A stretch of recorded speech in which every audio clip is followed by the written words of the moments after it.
छगन भुजबळ यांनी घेतली मंत्रिपदाची शपथ। राजभवनामध्ये मुख्यमंत्री उपमुख्यमंत्री यांच्या उपस्थितीमध्ये शपथविधीचा सोहळा संपन्न।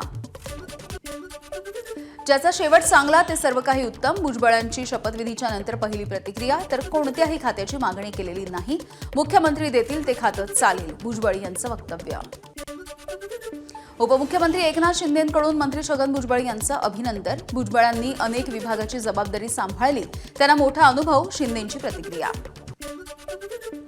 भुजबळ मंत्री झाले याचा आम्हाला काहीही फरक पडत नाही, अजित पवार जातीयवादी लोक पोसायचं काम करतायत, मनोज जरांगे यांची प्रतिक्रिया। भ्रष्टाचाराच्या विरोधात लढायचं की नाही या संदर्भामध्ये संध्याकाळी पत्रकार परिषद घेऊन भूमिका मांडणार, अंजली दमानी यांची माहिती। भुजबळांना परत मंत्रिमंडळामध्ये आणून बसवलंय, त्यामुळे आता लढावं की नाही हा मोठा प्रश्न, दमानी यांची प्रतिक्रिया। भुजबळांचा पुन्हा एकदा मंत्रिमंडळामध्ये प्रवेश झाल्याचा आनंद आहे, चंद्रशेखर बावनकुळेंचं वक्तव्य। ओबीसी नेत्याचा मंत्रिमंडळामध्ये समावेश केल्याबद्दल बावनकुळेंनी फडणवीसांचे आभार मानले आहे। छगन भुजबळ यांच्या एंट्रीमुळे नाशिक पालकमंत्रीपदाची स्पर्धा वाढली। गिरीश महाजन, दादा भुसे आणि आता भुजबळ हे प्रबळ दावेदार। कुंभमेळ्याच्या पार्श्वभूमीवरती पालकमंत्रीपदाच्या निर्णयाकडे लक्ष। छगन भुजबळ यांनी मंत्रिपदाची शपथ घेताच पुण्यामधील विविध भागांमध्ये जल्लोष। महात्मा फुले वाड्यामध्ये कार्यकर्त्यांचा पेढे वाटून जल्लोष, तर समता भूमी परिसरामध्ये ओबीसी समाजाकडून आनंद व्यक्त। मंत्री छगन भुजबळ यांच्या शपथविधीच्या सोहळ्याच्या नंतर जळगावमध्ये समता परिषदेच्या कार्यकर्त्यांनी जल्लोष केलाय। फटाक्यांची आतिषबाजी करत आणि जिलेबीचं वाटप करत त्यांनी आनंद व्यक्त केलाय। छगन भुजबळ यांना पुन्हा एकदा मंत्रिमंडळामध्ये स्थान मिळत असल्यामुळे येवल्यामध्ये जल्लोष करण्यात आला।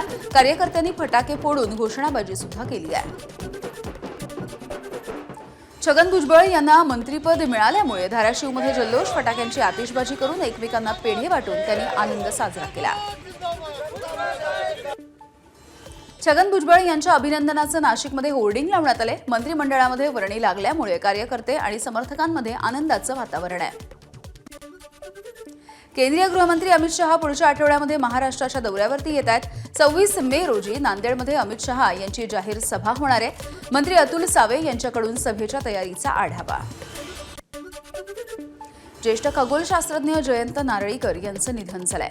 वयाच्या 86व्या वर्षी त्यांनी अखेरचा श्वास घेतला। वृद्धापकाळाने अगदी पहाटेच्या वेळेत झोपेतच त्यांची प्राणज्योत मालवली। डॉक्टर जयंत नारळीकर यांची मुलगी गिरिजा यांना मुख्यमंत्र्यांनी फोन केला आणि सांत्वन केलं। नारळीकर यांच्यावरती शासकीय इतमामामध्ये उद्या अंत्यसंस्कार होतील।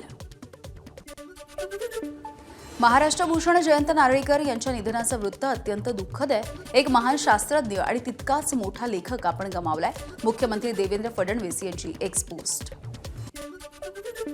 मुख्यमंत्री देवेंद्र फडणवीस आणि संपूर्ण मंत्रिमंडळाने बैठकीच्या आधी डॉक्टर जयंत नारळीकर यांना श्रद्धांजली वाहिली। 86व्या वर्षी नारळीकर यांनी अखेरचा श्वास घेतला। डॉक्टर जयंत नारळीकर खगोल भौतिकशास्त्राच्या क्षेत्रामध्ये एक महान व्यक्तिमत्व होतं। पंतप्रधान नरेंद्र मोदी यांनी श्रद्धांजली वाहिली आहे। सामान्य नागरिकांसाठी विज्ञान सुलभ करण्यात नारळीकरांच्या लेखनाचा खूप मोठा वाटा आहे आणि त्यांनी खूप मोठी भूमिका बजावली आहे, मोदींची प्रतिक्रिया।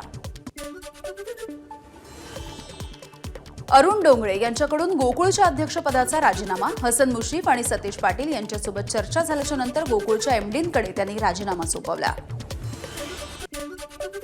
साताऱ्यामधल्या शाहू कला मंदिर नाट्यगृहाची दुरावस्था झाली आहे। ज्येष्ठ अभिनेते सयाजी शिंदे यांनी नाट्यगृहाच्या विषयी नाराजी व्यक्त केली। कोल्हापूरमधल्या गांधी मैदानाची दुरावस्था झाल्यामुळे ठाकरेंची शिवसेना आक्रमक झाली आहे। सरकारचं लक्ष वेधण्यासाठी ठाकरेंच्या शिवसेनेचं आंदोलन। यवतमाळच्या हिवरा संगम येवठे गावामध्ये नागरिकांनी महावितरणच्या कर्मचाऱ्यांना ग्रामपंचायत कार्यालयामध्ये कोंडून ठेवलं। वारंवार खंडित होणाऱ्या वीज पुरवठ्याच्या त्रासाला कंटाळून नागरिक आक्रमक। मध्य रेल्वेच्या अंबरनाथ सीएसएमटी लोकलमध्ये जोरदार हाणामारी। जागेच्या वादामधून एका पुरुष प्रवाशाकडून महिलेला बेदम मारहाण। रेल्वे प्रशासनाकडून अद्याप कारवाई नाही। नागपूरमधील कृषी सहाय्यकांचे विविध मागण्यांसाठी कामबंद आंदोलन। या आंदोलनामुळे सरकारच्या खरीप पूर्व तयारीला व्यत्यय, तर मागण्या पूर्ण न झाल्यास बेमुदत संपावरती जाण्याचाही इशारा। हिंगोलीमध्ये कृषी अध्यक्ष कार्यालयाच्या समोर कृषी सहाय्यकांचं आंदोलन। कृषी सेवकांना कृषी सहाय्यक पदावरती नियुक्त करण्याची मागणी आहे। भंडाऱ्याच्या देव्हाडामध्ये ऊसाचे चुकारे न मिळाल्यामुळे शेतकरी आक्रमक झाले. मानस अॅग्रो साखर कारखान्याच्या साकोली इथल्या कार्यालयाला त्यांनी कुलूप ठोकलंय. मुंबईसह संपूर्ण महाराष्ट्रामध्ये आज आणि उद्या जोरदार पावसाचा हवामान विभागाचा इशारा आहे. राज्याच्या अनेक भागांमध्ये ताशी 50 ते 60 किलोमीटर वेगानं वारे वाहणार असल्यामुळे वादळी सरी बरसण्याची शक्यता आहे. अकोला, संगमनेर, राहाता आणि राहुरी या तालुक्यांना वादळी वाऱ्यानं मोठा तडाखा दिलाय. अनेक ठिकाणी झाडं सुद्धा उन्मळून पडली आहेत आणि घरांचे पत्रे सुद्धा उडाल्यामुळे जनजीवन विस्कळीत झालंय. एबीपी माझा, उघडा डोळे बघा नीट.